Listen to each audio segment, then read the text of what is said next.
turambura ibiganza twongere turamukanye. Haleluya. Imana ishimwe ko ikiduhagije uburame. Nkunda kubivuga ko abagize ayo mahirwe yo kurama ni benshi, ariko aka kanya turimo n'umwihariko w'Imana, amahirwe Imana iduhaye. Imana ihimbazwe kubw'amashimwe ya twese turi aha ngaha, n'amashimwe ya mwene data Manuel. Nawe nubwo utavuze ariko hari ibyo Imana yakoze, tuyikomera amashyi nanone tuyishimire.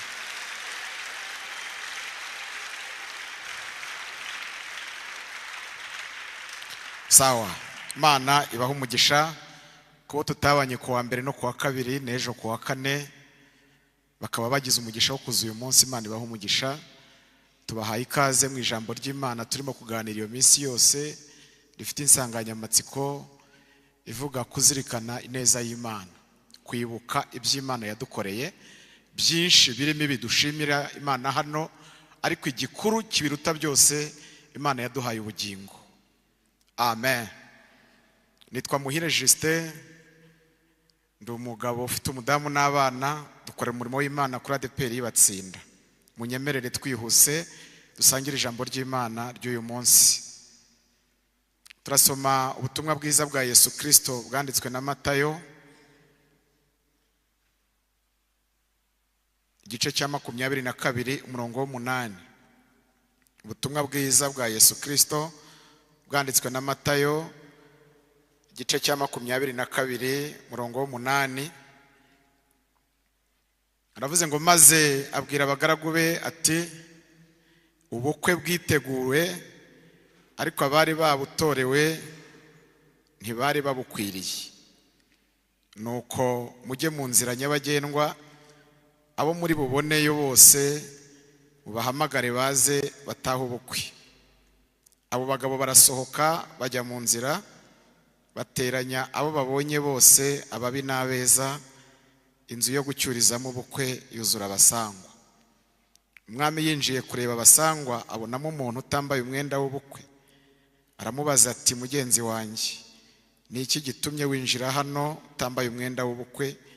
Nawe arahora rwose. Maze umwami abwira abagaragu bati, nimumubohe amaboko n'amaguru, mujugunye mu mwijima hanze, niho bazarira bakahekenyera amenyo, kuko abatowe ari benshi ariko abatoranyijwe bakaba bake.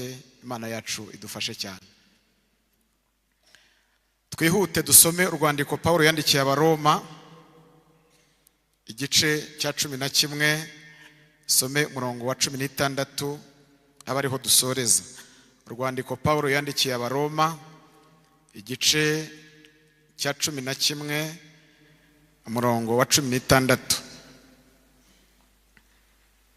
Ubwo ifu y'umuganura ari yera, n'irobe naryo niko riri. Kandi ubwo igishitsi ari icyera, n'amashami nayo niko ari. Ariko niba amashami amwe yarahwanyuwe, nawe uri umunzenze wo ku gasozi, ukaba waratewe nk'ingurukira hagati y'amashami, ugasangira nayo amakakama y'igishitsi cya elayo, ntukirarire ngo ugaye ayo mashami. Niba wirarira uyagaya, wibuke yuko atari igishitsi kimeze kuri wowe, ahubwo ni wowe umeze ku gishitsi. Ahari wavuga uti, amashami yahwanyuriwe kugira ngo nterweho. Ni koko kutizera niko kwayahwanyuje, none nawe kwizera niko kuguteyeho. Ntukibone, ahubwo utinye. Nimwakire neza ijambo ry'Imana. Nayo magambo dusorejeho umugisha Imana yari yaduhaye muri iki cyumweru wo kubana namwe, dusangira aka gatsima keza karyoshye kandi kuzuyemo intungabugingo mu ijambo ry'Imana. Twasobanuye ineza y'Imana iyo ariyo iruta izindi. Yohana mu rwandiko rwe rwa mbere, igice cya mbere ku murongo wa 25, hari ijambo yavuze, aravuga ngo iri ni ryo sezerano yadusezeranyije, ni ubugingo buhoraho. Iri ni ryo sezerano yadusezeranyije, ni ubugingo buhoraho. uriya amasezerano ufite ariya yose wanditse muri agenda binyuze mu kanwa k'abahanuzi cyangwa se hari ukundi kuntu uyahawe, aherekeza irengiri niryo rikuru, ibindi byose ni inyongera. Hanyuma twasobanuye ko mu buzima busanzwe tugira ibintu byinshi dukwiriye gushimira Imana iba yaduhaye mu mahirwe y'ubuzima, ariko cyane cyane ujye ushimira Imana kuri umunyabugingo, kuko ushobora gukena, ushobora kuba mugufi, ushobora kuba igikara cyangwa ukaba inzobe, ushobora kuba mu muryango utakwishimiye, ushobora kutaryoherwa n'urugo, ushobora kubura urubyaro cyangwa ugatinda, ariko iyo uri umwana w'ubugingo, iyo uri umuragwa w'ubugingo, bene uwo muntu ahorana ihumure rituruka mu bwami bw'Imana. Niyo mpamvu abenshi uzabona banezererwa bageze aha, kandi bidaturuka mu butunzi bw'ibyo bafite, ahubwo bituruka buriya bafite ijwi bumva ry'ihumure rivaho twe tutareba. Imana nishimwe cyane. Umunsi wa mbere rero twarebye umugabo umwe wahawe amahirwe yo kugirirwa icyizere n'Imana witwa Efurayimu, hanyuma ntiyayabyaza umusaruro, aza gutesha agaciro icyo Imana yakoze, kuko Yakobo yari yamuhesheje umugisha, atari we mwana wari ukwiye umwana w'imfura witwa Manase. Hanyuma kugira ngo Efurayimu abone umugisha bisaba ko umusaza Yakobo anyuranya amaboko, yatura umugisha kuri Efurayimu nk'umwana w'umuhererezi, kandi umugisha wakagombye guhabwa umwana w'imfura. Ndavuga ngo tubihuje n'ubuzima turimo, natwe ahangaha twicaye, izina dufite uyu munsi ntabwo turikomora ku bwa kavukire yacu, ahubwo Imana yanyuranyije amaboko kugira ngo ube uwo uriwe. Sifa kwa Mungu. Abo yanyuranyije babyumva, muzamure ibiganza tuyishimire. Efurayimu rero aza gutesha agaciro icyo Imana yakoze, aribagirwa, biza kurangira yivanze n'abanyamahanga, amera imvi z'urutarutaru. Imana irababara, ariko ntiyaherayo. Igihe kiragira ngo aza kwiganyira. Umunsi umwe yiganyira iby'ubugingo, aravuga ngo Imana iravuga ngo Efurayimu n'umwana wanjye nkunda, iyo muvuze ndamwibuka, nzamugirira imbabazi, niko Uwiteka avuga. Hanyuma ku munsi wa kabiri dufatanya twirefera ku isengesho Ana yasenze mu gihe cye cy'umubabaro munini cyane yamaze yarabuze Samweli, ariko igihe kimwe ngo aza guhishurirwa ko akwiriye gusenga, asengana n'Imana wenyine ari babiri. Nujya usenga ukabona biranze, ujye uva mu gikundi cy'abantu, ujye ubanza ugenzura ikigeragezo ufite, urebe niba Imana iramutse ikigushubije izina ry'Uwiteka ryahabwa icyubahiro. Apana bya byifuzo tugendana vuga ngo maze iminsi nambara umwenda umwe, abantu bakanjyanira inzara, iriya nzu yanjye yarahengamye, abantu baranjyanira inzara, bavuga ko nsenga iki, ngo Mana ngo nsubize ngo kugira ngo bamenye ko nsenga. Oya, ibyo ngibyo ntabwo Imana ijya ibikora kugira ngo abe ari wowe wubahwa nk'umunyamasengesho, ahubwo Imana ibikora kugira ngo izina ryayo rihabwe. Mu byifuzo byose uzana imbere y'Imana, ujye ugenzura niba Imana iramutse igikoze izina ry'Uwiteka ryahabwa icyubahiro. Nicyo cyatumye Hana asenga, atari kumwe na Elukana, atari kumwe na Penina cyangwa n'abana babo, aza imbere y'Imana wenyine, abwira Imana ngo maze iminsi ngenzura, nsanga nawe ufite ikibazo cy'abatambyi, ufite icyuho, nta batambyi ufite, kuko bene Eli bakubereye ibigoryi, wari wabagiriye icyizere. None ndakwinginze, numpa umwana w'umuhungu, azahagarara mu cyuho, ari nge nshime ko nabyaye, ariko nawe uhabwe icyubahiro kubonye usimbura bakubereye ibigoryi. Sifa kwa Mungu. Nayo magambo twaganiriye ku munsi wa kabiri, dusoza tuvuga ngo Imana ibasha gukora ibiruta cyane ibyo twibwira n'ibyo dusaba, nk'uko imbaraga zayo zidukoreramo. Ku munsi w'ejo twaganiriye ku mugabo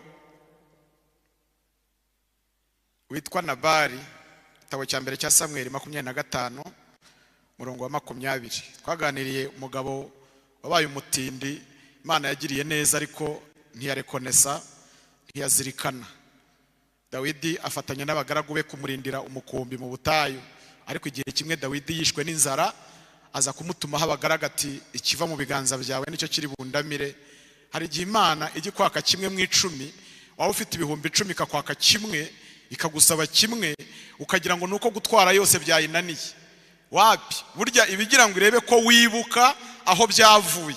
Umunyarwanda yaciye umugani aravuga ngo nyamwanga iyo byavuye ibindi namwe mwuzuze.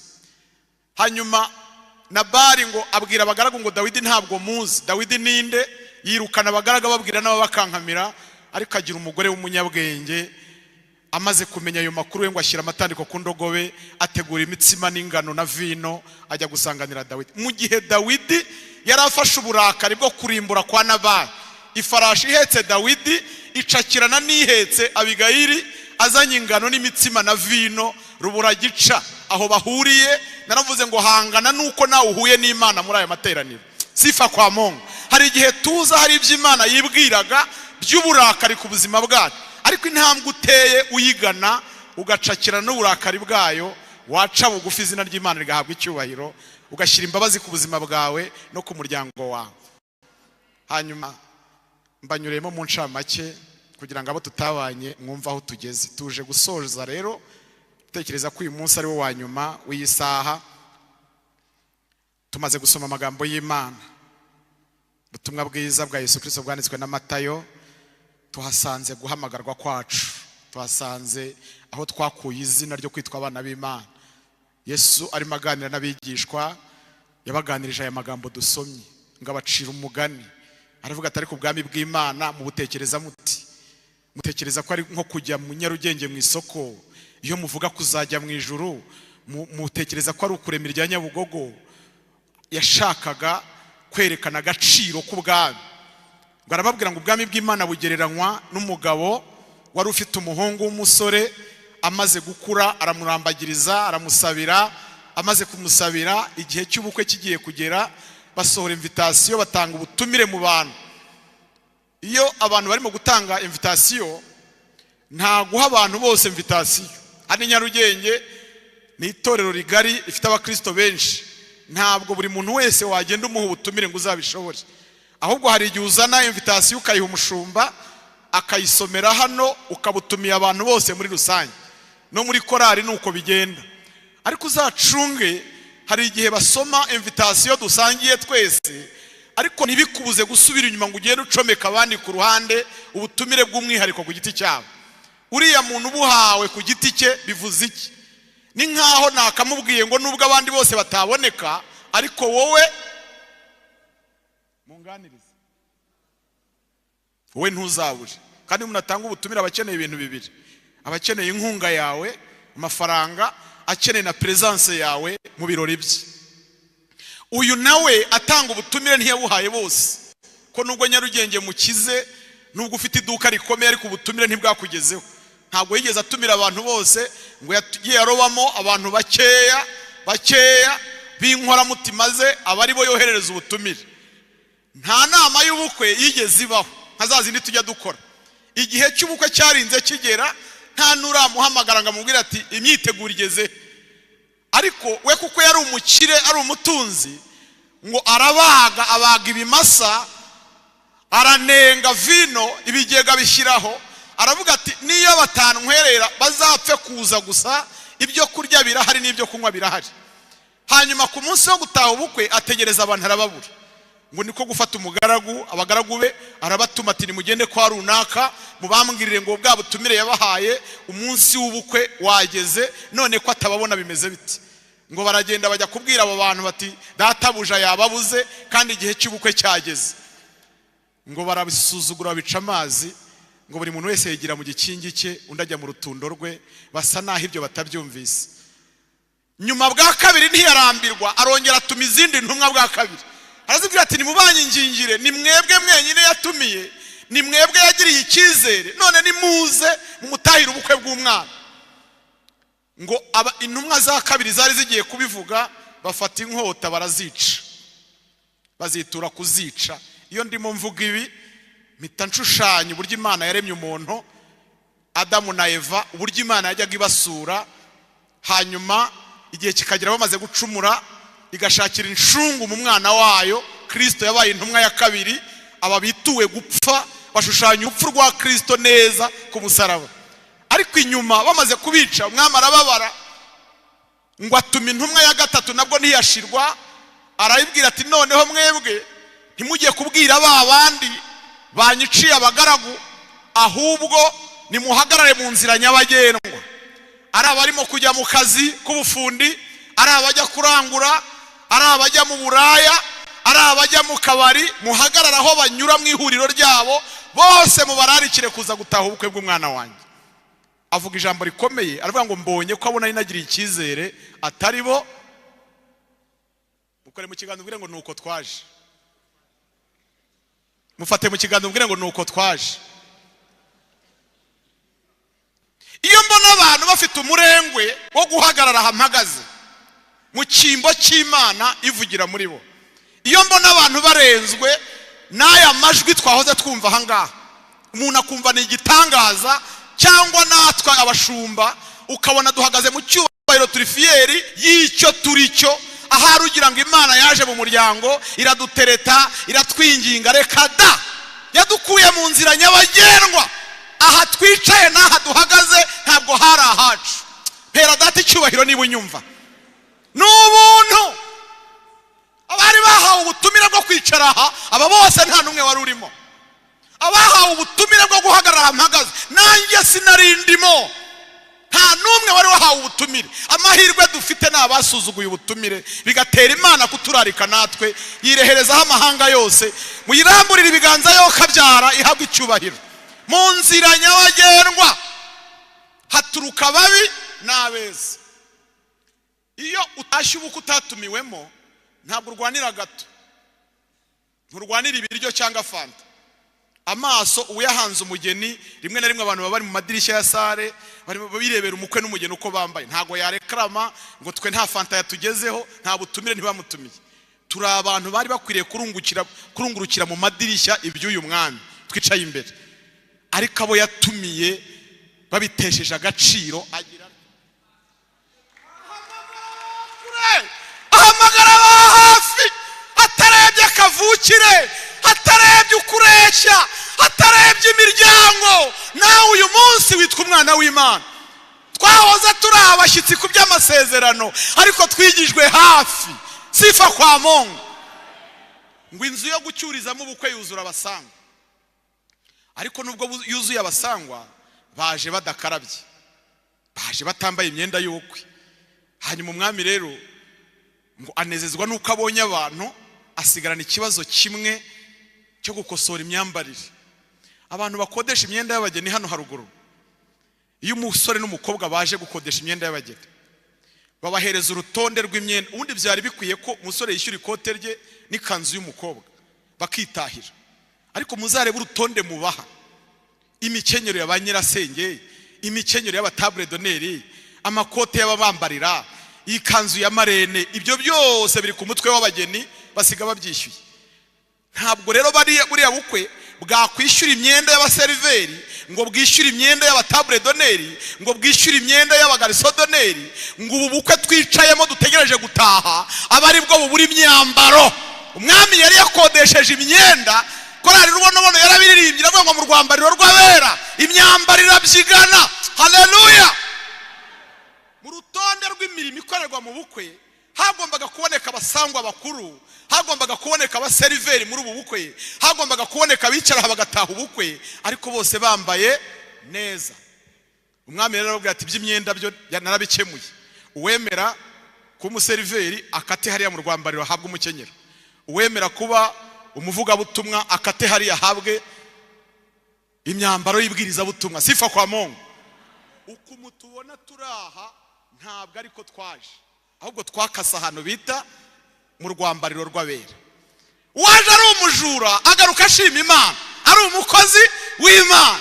Uwahoze ari umusambanyi agaruka ari umwigisha w'abandi nyuma yo kwambara. Sifa kwa Mungu. Twahawe agaciro tutari dufite.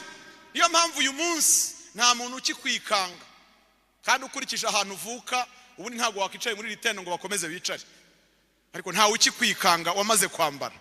Data nahabwa icyubahiro. Sifa kwa Mungu. Ntawe ukikwikanga baguha n'akazi bakagushyira kuri kese ukajya uyaverisa yose kubera imyenda wamaze kwambara. Njya ngira ikibazo, hari abantu bakuyemo iyo bazanye ariko ntibayambura yose. Hari abantu bambaye bageze aha barambura bambura ubusambanyi, bambura uburiganya, bambura kujya mu kabari, bambura ubwicanyi, bambura kuroga, biyambura ariko basigarana akambaro kitwa amagambo. Amaki ni nka kagasharupe k'abadamu. Reba nawe gukuramo imyenda yose ugasigarana sharupe. None ukamureba aririmba, ukamureba abwiriza, ukamureba mu nzu y'Imana ukagira ngo yarahinduye, ariko hirya aho tutareba ugasanga afite akitero yisigarije ko guteranya abantu n'abandi. Ndagira ngo rero muri aya materaniro ubwo tugize umugisha wo kubana n'Imana muri iri teraniro, ako nako gasigire nyirako. Kristo afite akagasimbura. Mwami ngo aza gutambuka mu nzu yo gucyurizamo ubukwe, ngo asanga ibintu byose bimeze neza, bashumba baricaye, korali ziricaye, ibintu byose umuntu wese mu mwanya we, ngo aranezerwa. Ariko ari magenda ngo aza kubona umuntu utambaye umwenda w'ubukwe. Uyu mwami twicaye imbere ntago ari umunyamwaga, avuga neza, ndamukunda. Umuntu abaho abwirwa nabi, imyaka yo kubaho kwe abwirwa nabi, ariko yamara gukizwa Kristo akamuza akavugana nawe mu ijwi ryoroheje, akavuga ngo mwana wanjye nkunda. Yajyaga avugira mu iteraniro akavuga nk'uko mwicaye, ukumva umuhanuzi arahagurutse akavuga mu ndimi, akavuga mu ndimi, natwe tugaca bugufi ngo twumve icyo Imana ishaka kuvuga. Ukumva ahagurutse avuga ngo bwoko bwanjye nimwumve bwoko bwanjye. Ariko mwabarokore mwe, buri y'Imana ivuze ngo bwoko bwanjye mu iteraniro, ibuvuze ubuhe muri bwa bundi twe tugira? Y'Imana ivuze ngo bwoko bwanjye, ibivuze ubuhe muri bwa bundi twe dusangamwe nk'abanyarwanda? Ntabwo. Navuze ngo mu byo twiyambuye na kamere, twiyambura na bwa bundi. Aha twicaye guhera ku muto kugera ku mukuru, duhuje ubwoko bumwe bw'abana b'Imana. Sifa kwa Mungu. Arambwira ati mugenzi wanjye, niki gitumye utambara umwenda w'ubukwe? Kuki udasa n'abandi? No kubera iki? Muri worship team kuki ari wowe mbonye udasa n'abandi? Habuze iki? Ni imyambaro yabaye mike, kuki udahindura? Ranchawa umaze kuyibamo inshuro zingahe? Nabigisha bangahe bakunyuza imbere? Ubuzwa n'iki guhindura ngo use n'abandi? Undi aho kugira ngo avuga ati nari nkibyigaho, wenda ndaza guhindura mu kanya, ngo arahora ntiyagira icyo avuga, ntiyatangaza ko yakunze ibyo bintu cyangwa yabigaye. Iyo umuntu atavuze rero ntumenye icyo atekereza. Niyo mpamvu Umwami avuze ngo nimumubohe amaboko n'amaguru, mujugunye mu mwijima hanze, niho bazarira bakahekenyera iki? Amenyo. Kuko abahamagawe ari benshi, ariko abatoranyijwe bakaba. Imana izakurinde warabaye muri iri teraniro, Imana izakurinde gutabwa hanze mu mwijima. Ahubwo uyu munsi niba hari n'umwenda udafite, uhindure mu izina rya Yesu. Mvuga aya magambo nta kindi ngambiriye, ndagira ngo mbabwire aho twavuye ni mu nzira nyabagendwa. Ntabwo impano zose twaba dufite, imirimo yose twakorera Imana, ntabwo ari twe twari twayitoranyirijwe. Ni ubuntu bw'Imana bwaduhesheje kwitwa abana. Yesu ashimwe. Abo turi kumwe muzamure ibiganza turebe. Imana ibampere umugisha mu izina rya Yesu. Pawulo yandikira Abaroma yavuze ngo ubwo ifu y'umuganura ari yera, nirobe naryo niko rikwiriye kuba risa. Kubaza ifu, ubu ifu y'umuganura muhise muremereza ubwonko cyane, ntago muyumvise. Reka tuvuge y'ubugari bw'imyumbati ko mu bukunda, twivugira kawunga ni ifu y'ibigori. Yavuze ngo iyo umuntu arimo asonga kawunga, ifu y'ibigori, irobe ni umutsima umaze gushya uvuye muri iyo fu. Yavuze ngo ntago yasonga ifu y'ubugari bw'imyumbati ngo najya kwarura umutsima haza uw'ibigori. Bibaho? Hari uwateka igitoki cyajya gushya kigashya cyabaye umuceri? Yavuze ngo ubwo ifu y'umuganura ari yera, nirobe naryo rikwiriye kuba ryera. Niba amashami ari ayera, igishitsi ari icyera, n'amashami nayo akwiriye kuba yera. Nta watera igiti cya voka ngo amashami azara y'amapera, ntibikunda. Nta watera igiti cya gereveriya ku gishitsi cya gereveriya ngo kigaba amashami ya sipure, ntago bikunda. Ishami ryose rigaragaza igiti rikomokaho, bikwiriye kuba bisa. Aravuga ngo nicyo gituma amashami amwe yahwanyuwe, ubwo yahwanyuwe ni bwa bwoko tumaze kuvuga bwahawe invitation, ntibwayubahiriza, buhwanyurwa aho ngaho bwagombaga kwicara. Imana irakuzana wowe nanjye idutera, haleluya, idutera ihwanyuye ya mashami. ngo dusangira n'icyo giti amakakama ya Elayi. Sifa kwa Mungu. Yavuze ngo ntukirarire ngo ugaye ya mashami ya mbere yasuzuguye. Niba wirarira uyagaya, ujye wibuka ko atari wowe wameze ku gishitsi, atari igishitsi kimeze kuri wowe, ahubwo ni wowe umeze ku gishitsi. Bishatse kuvuga iki? Biravuze ngo nuramuka ugize ubwibone, nuramuka wishyize hejuru, nawe kuguhwanyura biroroshye, kuko aho uteye hari abandi bakagombye kuba. Ahari wavuga uti nibyo koko amashami yahwanyuriwe kugira ngo nterweho, nibyo koko kutizera niko kwa yahwanyuye, nawe kwizera niko kugucometsaho. Yavuze ngo ntukibone, ahubwo ujye ubikorana umutima utinya, ujye ugira ubwoba. Haleluya, sifa kwa Mungu. Iyo ntebe wicayeho muvandi, yicareho ari kure konesa icyo Imana yakoze. Ibuka nshuti yanjye, jya uha agaciro icyo Imana yakoze, jya uha agaciro icyo Imana yakoze. Dutangira twavuze amagambo akomeye ashobora kuba atarabaryoheye, ariko ntabwo wayankuramo, ntabwo wayankura. Iyo Imana impaye ikote kambwira ngo ambara, ibi ntabwo byavamo ijambo ry'Imana, kuko hari abambaye amakota ahenda batubaha Imana. Iyo Imana impaye imodoka ya miliyoni 5, ntabwo si icyigisho, kuko hari abafite za miliyoni 80 batazibonye basenze. Iyo Imana intuje mu nzu nishyura 300,000, ntabwo ari ikibwirizo, sicyo cyirato nakubitisha mugenzi wanjye uri mu icyumba na saro, kuko hari abataha muri etaje zigeretse 4 kandi batazibonye ari uko basenze. Icyo twirata turusha abandi. Haleluya, n'ubugingo, n'ubugingo, n'ubugingo buhoraho. Niko gaciro dufite mu isi, niko gaciro tugira muri rubanda aho tuba, nuko turi abana b'ijuru, turi abaturage b'ijuru. Imana ishimwe cyane. Spiriyengwe nande. Bimvuga ntago mubyumva.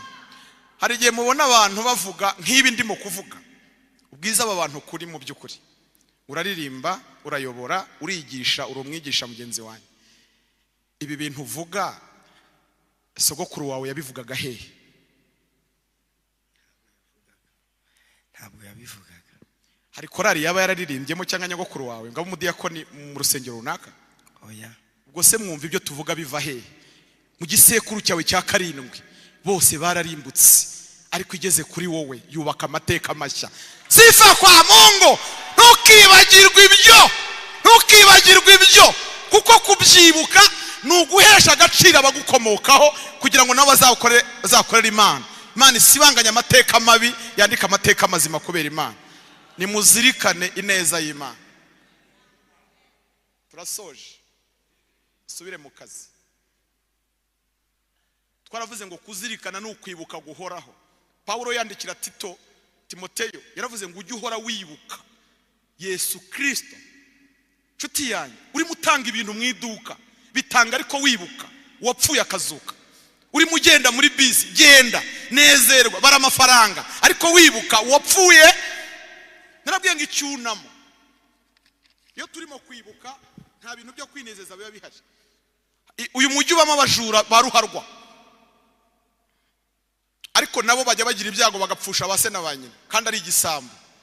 Muzanshungire ku munsi wo guherekeza umurambo wa nyina cyangwa wase, barimo basezera mu nzu kwa kundi, uzajugunye 5 hasi urebe ko abyiba. Niba umuzi ko yiba ukabona yagize ibyago yabuze umubyeyi, uzamwinyuzeho basezera umurambo wa nyina, utebe 5 hasi urebe ko abifata agahita bikandagira. Uwo munsi ntabwo ari umunsi wo kwiba, nawe yihaye konje kubera kwibuka ko barasambana. Uzicare nabi ku kiriyo, uzi ko ari indaya ruharwa, uzajye mu kiriyo waba wambaye mini, wicare nabi, ugerageze kumuresha mu buryo bwose, urebe ko umurambo wa nyina utarajya mu gitaka yagira iryo rari riba ryagiye. Kuki uwo munsi atari wo gusambana, ari mu gihe cy'icyunamo. Iki nicyo Paulo yifurizaga abantu b'Imana, ko bahorana icyunamo cy'urupfu rwo kuzuka by'umwami Yesu. ngo ntago wabona umwanya wo gusubiza ugututse, ntiwabona umwanya wo kujya kubyina muri buwate, ugaruke no kubyina aha, uba ufite icyunamo gihoraho mu mutima wawe. Nanjye ndabinginze ngo muhore muzirikana ineza y'Imana. Nimuhaguruke dusenge. Nahoze nibaza uyu muntu umwami yabonye muri iri teraniro ry'abatashye ubukwe, akabona ngo ntasa n'abandi, amaze igihe yumva ijambo ry'Imana, amaze igihe yumva korari zimuririmbira, amaze igihe asengerwa, ariko akaba adashaka guhindura ngo yambare umwambaro w'abagenzi bajya mu ijuru batashye ubukwe bw'umwana w'intama w'Imana. Agaceceka. We wiceceka, ahubwo vuga, bwira Imana ngo iki ni igihe cyanjye nanjye cyo kwambara nkahindura. Niba nari nambaye umwambaro w'ubusambanyi, ndashaka kwambara umwambaro w'abana b'Imana. Niba nari nambaye umwambaro w'amoko, ndashaka kwambara umwambaro wo gukiranuka. Ibyo byose bikuveho. Uzamura ikiganza aho uri, dufatanye gusenga. Zamura ikiganza. Urwambariro rw'abera ruracyahari. Ndabona bene data hariya hejuru, muzamura ikiganza cyane tubasengera Imana. Urwambariro rw'abera ruracyahari, imyambariro irabyigana, iyanyu irahari, ntawayambaye. Mwambaro wawe urahari, ntawawambaye. Imana ibaha umugisha. Ninginga umushumba yigire hafi, dufatanye gusengera bene data. Mwanditsi w'imigani yaravuze ngo ururimi rurica kandi rugakiza, abantu barukunda bazatungwa n'icyo ruzazana. Ndakwingingira kudaceceka, ahubwo vugira mu maso y'Imana. Reka dusabe abazamuye ibiganza mupfukamaho muri, nabonye muri benshi. Reka buri muntu apfukamaho ari, Imana kugira ngo itugirire neza, kandi Imana yumve gusenga kuyisabye muri uyu mwanya kugira ngo ikugire neza, yongere kugarukeho. Imana igufashe. Uwiteka Mana yacu, uri Imana yumva gusenga. Uyu mwanya twumvise ijambo ryawe ritubwiye kongera kuzirikana ineza yawe, kandi twongeye kwibutswa kuko wadukuye mu mpande zitandukanye. Ntabwo twarabo kugirirwa neza, ntabwo twarabo kugirirwa imbabazi. Witeka Imana, ntabwo twari mu mubare wabo wahamagaye, ahubwo Mwami wadukuruje ineza yawe, utugirira ubuntu bukomeye. Niyo mpamvu bene data n'abashiki bacu baciye bugufi imbere yawe, bagusaba imbabazi kugira ngo bagire neza, kandi Witeka Imana kugira ngo ubuhagire, ubambura imyambaro y'ubushwambagara, bambika imyambaro yo gukiranuka. Witeka Imana kugira ngo babe mu cyumba cy'ubukwe babikwiriye, kandi kugira ngo kuri urya munsi bazabona ingororano. Mwami Imana yacu, urakoze kubyumvise, mu izina ryawe ryera Yesu, amen. Yesu abaho umugisha. Reka dusaba umwigisha twese muri rusange adusengera Imana, kandi turarikana mwarimu Jean Paul kugira ngo aze, kugira ngo asenge. Umwigisha agiye kudusengera kino cyumweru cyose kubw'ijambo ry'Imana twumvise. Dukeneye imbaraga, dukeneye umwuka wera kugira ngo ukomeze kuganiriza imitima yacu, kandi kugira ngo dukomeze kuzirikana ineza y'Imana. Namara gusenga, mwarimu araza gusengera itorero, araza gusengera igihugu, kandi na bya byifuzo byacu. Kandi murabizi yuko kuwa mbere tuzaba dufite amatora. Kuwa mbere ntabwo tuzaterana, ngira ngo abantu benshi bazaba bagiye aho batorera, ariko kuwa kabiri bwo tuzagira gute, tuzaterana. Ubwo rero turabifuriza kuzagira ibihe byiza, kandi tunabifuriza kuzatora neza. Yego, kuzatora neza. Abo kuwa gatatu nabwiye ngo igikumwe kimwe gusa gishobora gusenya ibintu byose twubatse. Ubwo rero tuzatore neza, kandi Imana ibamugisha. Tugiye gusenga Imana rero. Umukozi w'Imana dusengera kubw'ijambo ry'Imana twumvise kino cyumweru, kandi mwari maze gukomeza nawe asenga. Yesu abaho umugisha. Asante. Fata mu kiganza cya mwene so, ndabikunda kuko ni ifoto y'ubumwe. Ufate mu kiganza. Utu tunota turenze ku gihe wajyaga wiha hano. Kera kuwa gatanu wa weekend umuntu akora akazi vuba kugira ngo aze gusohokana n'inshuti ye basangire weekend. Utu tunota nawe dufate nk'utwusohokanyemo n'Imana, mutangirane weekend. Mana data wa twese uri mu ijuru, Mana se umwami wacu Yesu Kristo, jambo ryawe ni rizima, jambo ryawe rirakomeye, jambo ryawe ni inkota ityaye amugi yombi, jambo ryawe ni indorerwamo umuntu yireberamo akamenya uko ahagaze. Iyi minsi itambutse ushimye kutwibutsa ko watugiriye neza, ushimye kutwibutsa ko watanze Yesu kugira ngo adupfire, kugira ngo ababazwe imibabaro twagomba kubabara. Ntabwo yababaye rero kugira ngo dukomeze tubabare, ahubwo yarababaye kugira ngo tunezerwe. Ntabwo yakubiswe kugira ngo dukubitwe, ahubwo yarakubiswe kugira ngo imibiri yacu ibe mizima, ubugingo bwacu bube muzima, muri we tugira amahoro. Yarabivuze ngo mu isi mugira umubabaro, ngo ariko muri jye mugira amahoro. Aravuga ngo nimuhumure nanesheje isi. Turi imbere y'uwadutsindishirije, turi imbere y'uwadutsindiye byagombaga kudutsinda, turi imbere y'uwatubatuye, turi imbere y'uwaduhaye ihumure, turi imbere y'uwaduhaye amahoro aho tutagombaga kuyabonera, turi imbere y'uwaduhaye ijambo. Muri we turavuga, muri we turakora, muri we tubayeho, muri we turashima, muri we yaduhuje nawe. Iyo tuvuze utwumva nk'abana, kandi natwe tukubwira nk'umubyeyi.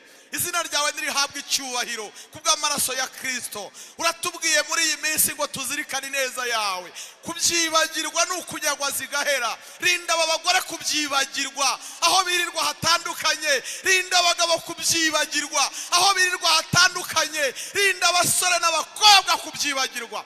Nidukomeza kuzirikana neza yawe, bizajya bituma tutakugomera, bizajya bituma tudakora ibyaha, bizajya bituma tutagucumuraho, bizajya bituma dukora icyo ushaka, bizajya bituma tunoza umubane n'ubusabane, bizajya bituma twumva ijambo ryawe, bizajya bituma tugutega amatwi, bizajya bituma dukora iby'iryo jambo. Ibyo tubisabiye abera bose bateze amatwi ijambo ryawe, kandi turasabye ngo umwuka wera w'imbaraga biherekeze, abibyaza umusaruro aho turi hatandukanye mu izina rya Yesu.